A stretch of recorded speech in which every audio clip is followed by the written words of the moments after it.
শিগগিরই রোডম্যাপ, দ্রুত নির্বাচিত সরকারের কাছে ক্ষমতা হস্তান্তর, পররাষ্ট্র উপদেষ্টা।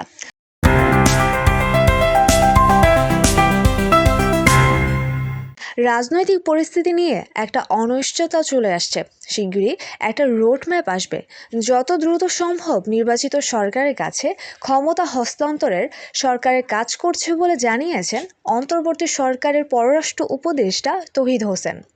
শনিবার রাজধানীর একটি হোটেলে ব্র্যান্ডিং বাংলাদেশ শীর্ষক অনুষ্ঠানে তিনি এই কথা বলেন।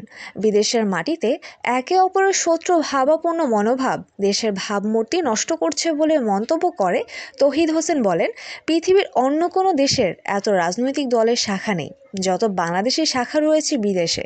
এসব বাঙালিদের ইমেজ নষ্ট করে।